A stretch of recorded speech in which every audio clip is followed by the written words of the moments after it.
Dia turuti permintaan pelacur itu.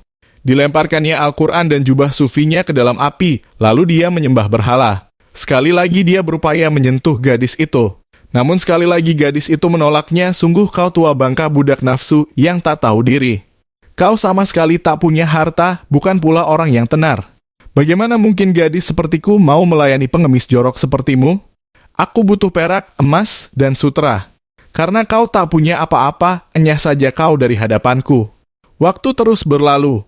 Orang tua miskin itu masih saja berdiri di depan pintu rumah gadis itu. Akhirnya pada suatu hari gadis itu menyerahkan dirinya sambil berkata, bayarlah aku, hai orang tua yang malang, dengan menjadi penggembala babi-babiku selama 1 tahun. Tanpa daya, Syekh menjadi penggembala babi. Berita sedih mengenai Syekh yang tidak mau menghormati Syekh Abdul Qadir pun tersebar luas. Murid-muridnya yang meninggalkan dirinya telah tiba di Baghdad. Mereka berusaha menemui Syekh Abdul Qadir.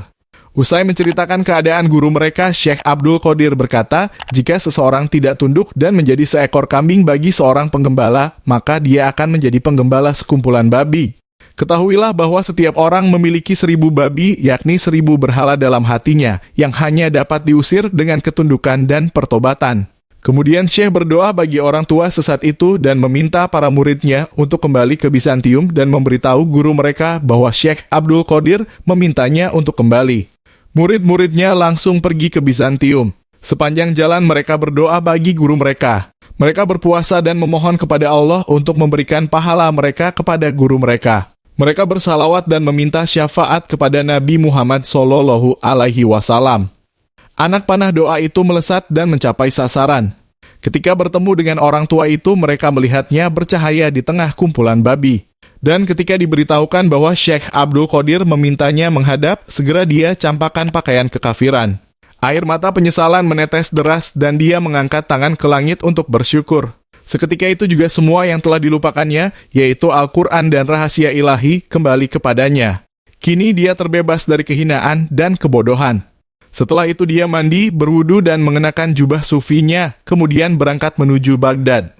Ketika peristiwa itu berlangsung, gadis kafir itu bermimpi melihat cahaya turun kepadanya dan mendengar suara berkata, ikutilah syekhmu, anut agamanya. Jadilah debu di kakinya. Kau yang pernah kotor, jadilah sesuci dia. Kau telah menariknya ke jalanmu. Kini masuklah ke jalannya. Ketika bangkit dari tidur, dia merasakan perubahan dalam dirinya. Dia berlari menyusul Syekh dan murid-muridnya, tanpa makan dan minum melewati lembah dan pegunungan. Akhirnya di tengah-tengah padang Sahara, gadis itu jatuh ke tanah. Dia berdoa, wahai Zat yang telah menciptakanku, ampuni aku, jangan hukum aku. Aku telah menentang agama dan jalanmu. Namun kulakukan itu karena kebodohan sebagaimana Syekhku melakukannya karena kesombongan. Engkau telah mengampuninya. Kini ampunilah aku. Aku tunduk dan menerima agama yang benar. Allah memungkinkan Syekh yang memang belum terlalu jauh mendengar ucapannya sehingga dia dan murid-muridnya segera kembali dan mendapatinya tengah terbaring. Wanita itu berkata, kau telah membuatku malu. Ajari aku Islam agar aku dapat bertemu dengan Tuhanku melalui agama ini. Ketika Syekh menjadi saksi atas keimanannya dan para muridnya menangis haru, wanita itu menghembuskan nafas terakhirnya. Wanita itu yang tak lebih dari setetes air di samudera hayal telah berpulang ke samudera sejati. Syekh lalu datang ke Baghdad dan menundukkan lehernya dengan penuh hormat di bawah kaki Syekh Abdul Qadir Al-Jailani. Syekh Sonani akhirnya mengakui dengan utuh ketinggian makom Syekh Abdul Qadir Al-Jailani beserta kepemimpinan beliau. Dukung channel ini dengan menekan tombol subscribe dan like.